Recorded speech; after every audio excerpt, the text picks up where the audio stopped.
While I was at the hospital recovering from surgery, my boss texted me, "You're fired, we have already cleared out your desk. We don't need unreliable employees like you." I was lying next to the CEO of our biggest competitor, who had also just undergone surgery. I showed him the text and negotiated my new position. My boss got hysterical when, "Unreliable employees like you don't deserve a place here. You're fired. We've already cleared out your desk."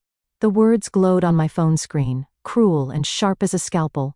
I blinked twice, thinking the morphine haze was making me see things. But no, the message was real. My boss Edward Collins had just ended my career with a single text while I was lying in a hospital bed, which is still fresh from surgery. "My name is Melissa Carter.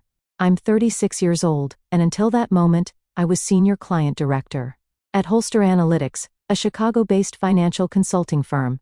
I had spent the last 7 years building that division, late nights, cross-country flights, and missed holidays, all to secure multi-million-dollar clients who kept our company relevant in a crowded market. And now, in the dimly lit ward of St. Mary's Hospital, I was discarded like a broken tool for a moment. I couldn't breathe, not from the surgery or the pain in my abdomen, but from the sheer humiliation. My chest tightened, and I felt tears press against my eyes. How could he do this now?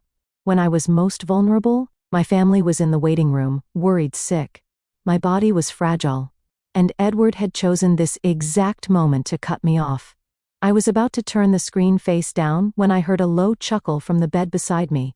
The man there had been wheeled in less than an hour earlier, pale but calm, his left arm hooked to an IV. He tilted his head toward me. "Bad news." His voice was gravelly, but there was a trace of humor beneath it. I turned slightly, squinting at him through the dull hospital light. He was older, maybe in his mid-50s, with silver at his temples, and a face that looked both tired and sharp at the same time. I had noticed his admission papers earlier when the nurse left them briefly at the foot of his bed. Daniel Whittemore. The name had triggered something in my memory, but the drugs had dulled my recall. "I just got fired," I whispered, my throat raw from a hospital bed. His brow furrowed, then he gave a short laugh that didn't quite reach his eyes. "That takes a special kind of cruelty." I tilted the phone toward him so he could see the message. His gaze flipped over it once, twice. Then his lips curled into something between sympathy and recognition. He said slowly, "I thought this day couldn't get any more interesting." The way he spoke, measured, confident, snapped something in my memory. I had seen his photo in Forbes. Daniel Whittemore, CEO of Arkansas Partners, the very firm that had been our fiercest competitor for a decade. His company had been circling our client base for years, hungry to expand into sectors we dominated. And now, here he was in the bed next to mine, watching my boss's betrayal unfold in real time. I lay back, heart racing, not from pain, but from sudden clarity.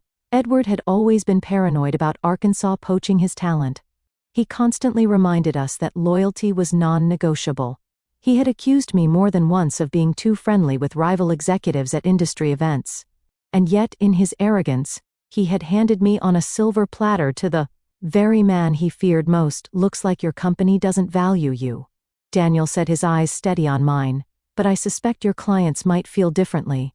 His words sent a shiver through me. He was right.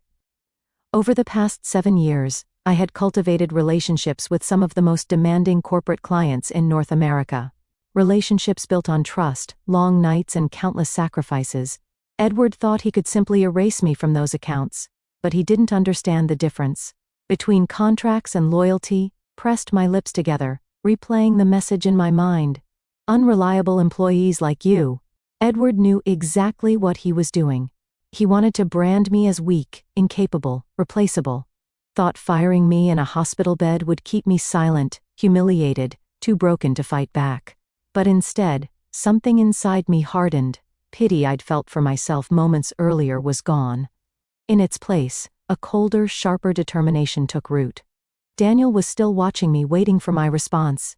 I realized then that this was not just a moment of loss. It was an opportunity. A door closing in one place had just opened. In another, in the most unlikely of rooms, a shared hospital ward. I turned the phone screen toward him again, cruel words glowing against the sterile white walls. My voice was steady now. Maybe it's time I stop being loyal to the wrong people. His eyes narrowed, but there was a flicker of a smile. Now that he said, "Is something we should talk about?" That moment I understood. Edward Collins had not just fired me. He had set the stage for his own downfall. He didn't know it yet, but the game had already shifted, and I wasn't going to play by his rules anymore. The next morning, the smell of antiseptic filled the room, mingling with the faint aroma of burnt coffee from a nurse's cup left on the counter. My body ached from the surgery, but it was nothing compared to the ache in my pride. I lay there staring at the ceiling tiles, replaying Edward's text in my mind, like a broken record. Unreliable employees, like you don't deserve a place here. For 7 years I had bled for that company. I had canceled vacations, missed weddings, even skipped my niece's first birthday to finalize a contract in Toronto. And Edward had dismissed it all with 3 sentences on a screen. Turned my head. Daniel Whittemore was awake, propped against his pillows with a notepad on his lap. He looked more like a man in a boardroom than a patient recovering from surgery. His pen moved quickly across the page, then stopped, as if he had sensed me watching. "You didn't sleep much," he said without looking up. "No." I admitted hard to when your entire career just goes up in smoke. He glanced at me, his expression calm, analytical, not smoke, eternity. I gave a short, humorless laugh. That's one way to spin it. Not spin, corrected. Softly perspective. Tell me something, Melissa. How many clients did you personally manage at Hallstrom?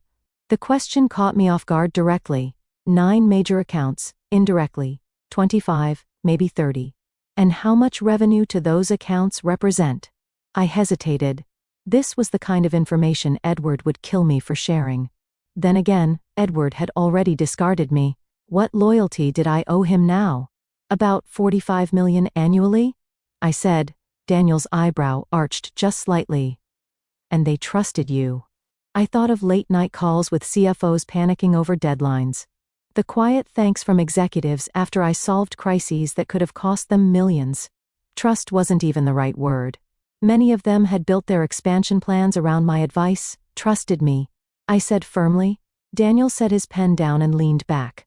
For a long moment, he studied me, his eyes weighing possibilities. Finally, he spoke. "Melissa, I'm going to be direct. Arkansas has been trying to penetrate Hallstream's client base for years, but what we lacked wasn't strategy or resources. It was someone like you, someone who understands both the numbers and the people behind them. If you were to walk through our doors tomorrow, I can promise you 2 things. Freedom from Edward's shadow and the authority to build something of your own." My breath caught sounded too perfect, too sudden. "Are you offering me a job? Here in a hospital bed?" He smiled faintly. "Opportunities don't wait for perfect circumstances that better than anyone." My mind spun, felt reckless, almost surreal, deep down. I knew he was right. I had never been a cog in Edward's machine. I had been the engine, and Edward had cut me loose without realizing I could power something else entirely. Still, fear not at me. Edward will come after me. He'll claim non-compete. He'll threaten lawsuits. Daniel nodded. He'll bluster. Men like him always do. But tell me, where is Arkansas headquartered? New York and Hallstrom, Chicago. He spread his hands. Different jurisdictions. And more importantly, courts rarely enforce non-competes when someone is fired without cause. You're free, Melissa, freer than you realize. For the first time since the text, I felt a flicker of hope. I imagined Edward's face when he realized his attempt to humiliate me had opened the door for his fiercest rival. I imagined Trevor, his hand-picked protege, fumbling through client calls. He didn't understand. Daniel picked up his pen again. Think carefully. He said, I don't want an answer out of anger, but I do want you to see this moment for what it is. You have leverage. Your boss thought he was ending your career, but he may have just launched it. The nurse came in then, fussing with IV bags, breaking the intensity of the moment. Daniel's words kept echoing in my mind long after she left. That afternoon I called my husband, Mark. His voice was strained with worry. How are you holding up? I'll survive, I said. But Mark, something unexpected happened. You're not going to believe who's in the bed next to me. When I told him, he was silent for a beat, then let out a low whistle. If that's not fate, I don't know what is. I smiled for the first time in days. Maybe it was fate, or maybe it was just Edward's arrogance catching up with him. Either way, the ground beneath me was shifting that night as the ward lights dimmed and the hospital fell into uneasy silence. I drafted a list on the back of my discharge papers: names, phone numbers, companies, people who had trusted me depended on me, clients who wouldn't tolerate being handed off to Edward's nephew or some inexperienced replacement. By the time I put the pen down, I realized something simple and undeniable. Edward hadn't just fired me. He had freed me. Soon, he would regret it. The following Tuesday, I was discharged. The nurse helped me into my coat, the stiffness in my abdomen reminding me with each step that I wasn't ready for a fight. At least not physically. But my mind had never been sharper. Daniel had been discharged the day before leaving. He'd leaned over and said quietly, "I'll have my office call you. Rest for now, but don't waste time. Opportunities have an expiration date." That sentence replayed in my head as Mark wheeled me toward the sliding hospital doors. Outside, the February air was sharp, biting through my scarf, but it woke me up. I felt alive again, not as someone discarded, but as someone about to begin something dangerous and new. At home, I found a small envelope taped to my apartment door. Inside was a note handwritten in neat script. "Melissa, I meant what I said. Call this number when you're ready." Underneath was a business card embossed with the Arc as Partners logo. I sat at the kitchen table, the card between my fingers. Part of me hesitated. Joining a competitor could burn bridges forever. Edward would brand me disloyal. Rumors would spread. Then I thought of his text, cold finality of it. And I laughed bitterly. He had already burned the bridge. I owed him nothing. That night, after Mark had gone to bed, I dialed the number. A woman's calm voice answered. "Arkansas Partners. This is Lydia." I cleared my throat. "This is Melissa Carter. Daniel Whittemore told me to call." There was a pause, then her tone shifted to something warmer. "Course, Miss Carter, Mr. Whitmore is expecting you come in on Thursday, just 3 days after being discharged from the hospital." My body still felt weak, but my pride wouldn't allow me to delay. I said, "I'll be there." Thursday morning, I walked into Arkansas Partners' New York office. The lobby gleamed with polished marble and glass. Everything about it radiating confidence. Lydia met me at the reception desk. Her smile practiced, but genuine. "Mr. Whitmore is waiting." Daniel was seated in a conference room overlooking the Hudson River. He rose when I entered, extending his hand like we were meeting at a gala. Not after shared pain in hospital gowns. "Melissa," he said warmly. "I'm glad you came." I sank into the chair across from him, my pulse racing. "I don't want to waste your time," I said. "So let's be clear. I'm not here to gossip about Hallstrom. I'm here because I know my clients. Trust me, if Edward thinks he can shuffle them off to someone else, he's in for a rude awakening." Daniel studied me for a long moment, then nodded. "Good. It's exactly what I wanted to hear." He slid a folder across the table. Inside were contract drafts, compensation figures, even equity options. It was more generous than anything Edward had ever offered. But what made my heart catch wasn't the salary. It was the title, Vice President, North American Client Strategy. My throat tightened. "This is more than I expected. You've been underestimated for too long." Daniel said simply, "I don't make that mistake twice." I signed that afternoon. My hand trembled as I wrote my name, not from fear, but from the sheer weight of what it meant. The following week, I made my first calls carefully, quietly. I reached out to 3 clients I trusted most. I didn't try to sell them anything. I simply told them the truth, that Edward had let me go, that I was now with artists, that I would still be there for them. To my surprise, none of them hesitated. "If you're at Arkansas, we want to be at Arkansas," one executive said bluntly. Another added, "Edward's nephew called us last week." We ended the call early. He didn't even know our project timelines.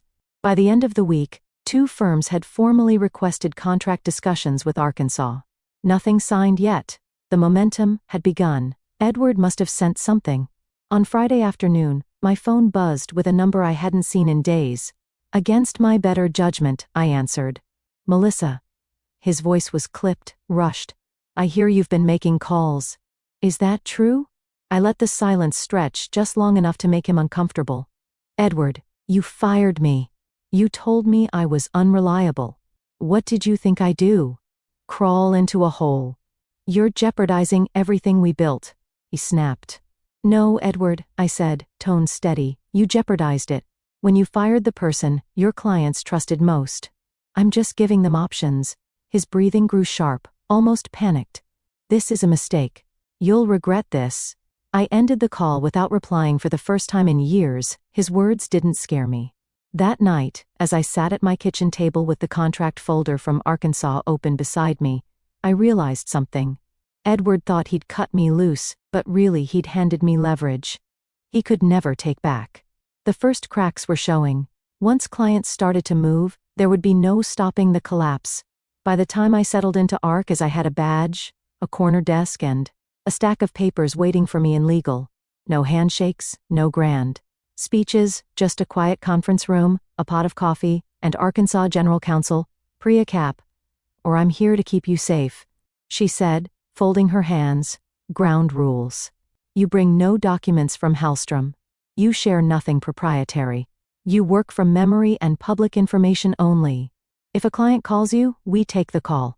If you're attempted to call first, call me instead. I nodded. Understood. She gave me a small smile. Good. Because Edward will try to claim theft. The facts are simple.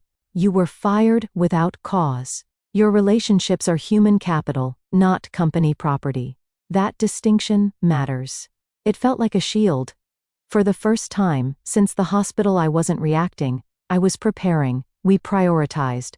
A short list, clients who had written my name directly into their contracts. Priya drafted a simple announcement for me to share publicly. After 7 years at Hallstrom, I'm excited to join Arkansas Partners as Vice President. North American Client Strategy, no digs, no bitterness, just a status change.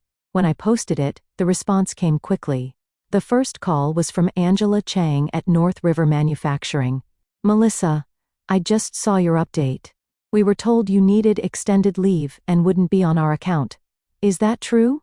I'm no longer with Hallstrom, I said carefully. I've joined Arkansas. Angela didn't hesitate. Then we're invoking the key person clause. Our board approved it when we signed. Have Arkansas send over a proposal. We'll move this quarter if you can guarantee continuity. Soon after Eastern Bios, COO reached out by email. Their message was short and direct. We require stability and senior oversight. If Melissa Carter is no longer with Hallstrom, please advise how she can continue leading our work from Arkansas. My hands trembled as I read, not from fear, but from how fast the shift had begun. By the end of the day, 3 more clients had asked for meetings. Nobody was angry, nobody dramatic, just pragmatic questions about stability, continuity, and trust, exactly the kind of conversations I built my career on. Edward didn't do pragmatic. My phone filled with missed calls from his number, followed by a text, "Seize immediately.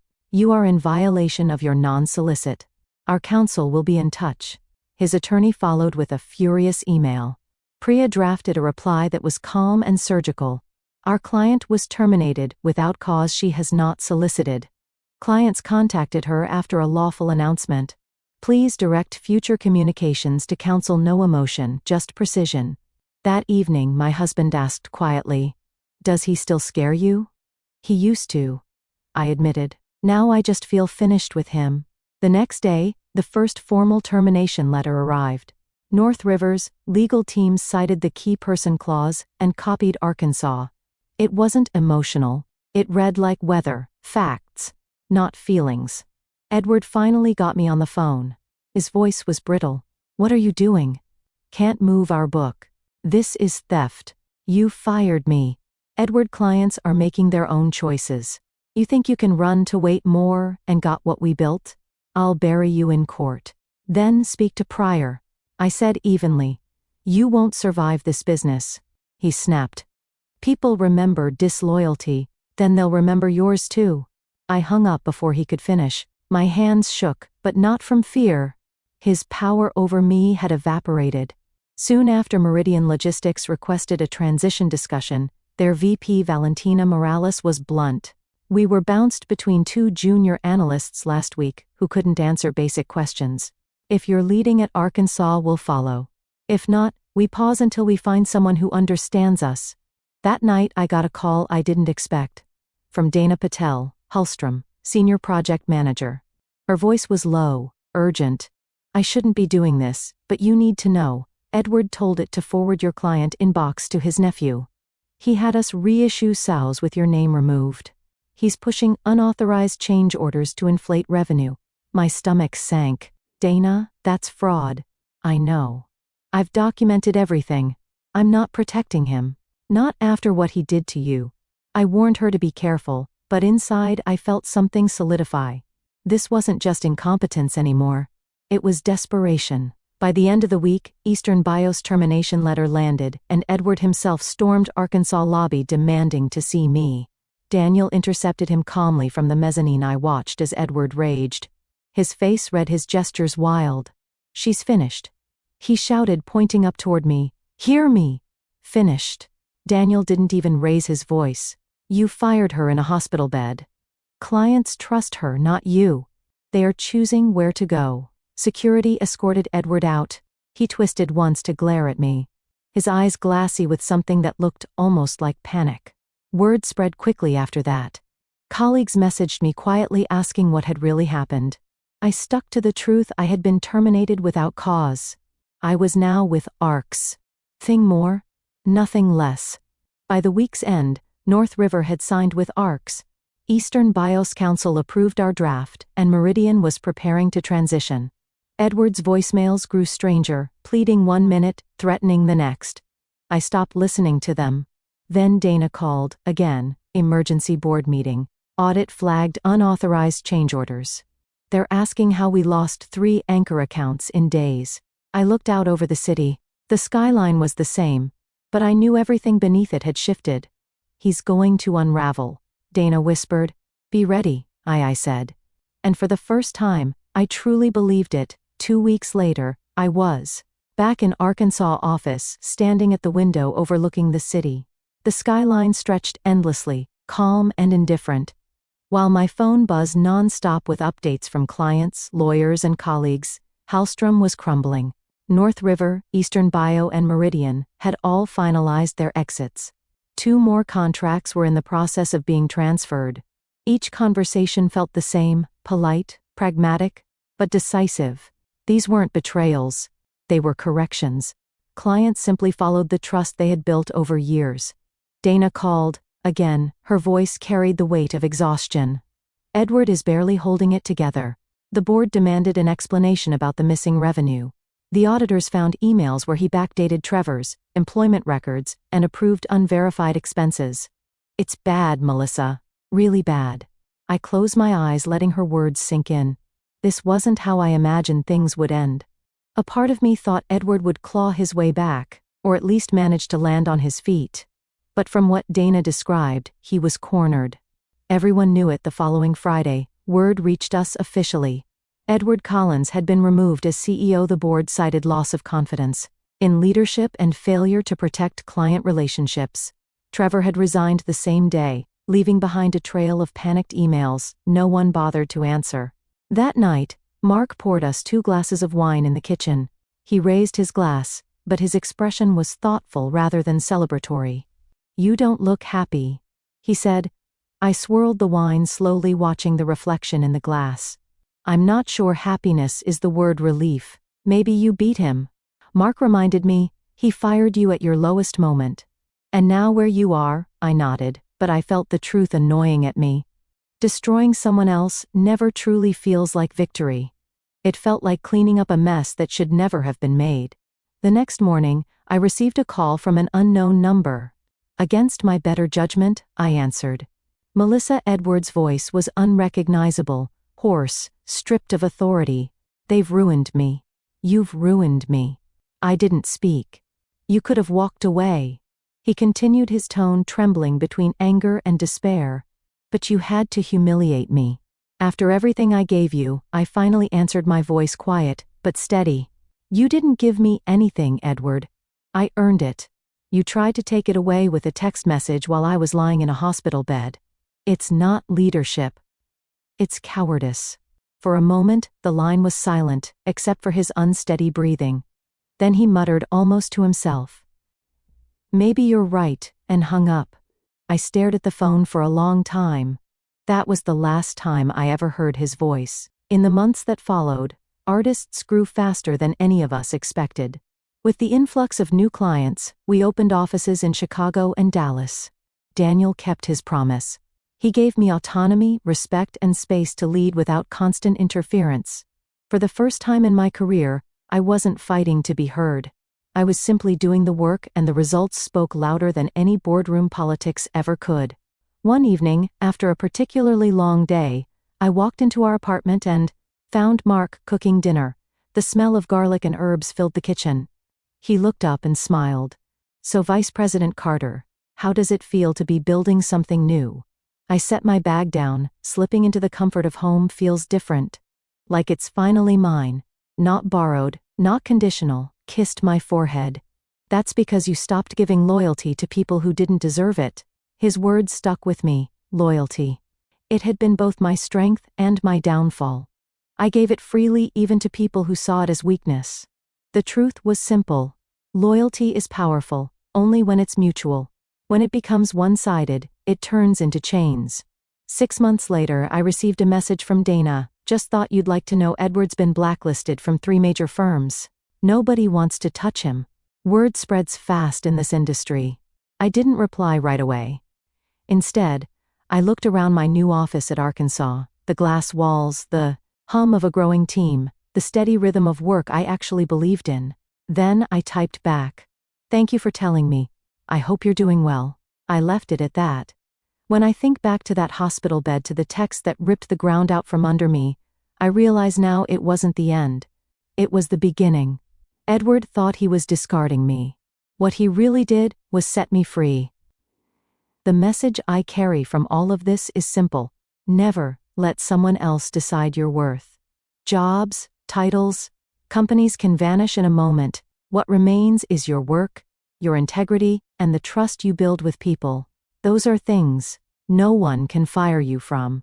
Edward lost everything because he never understood that I gained everything because I finally did.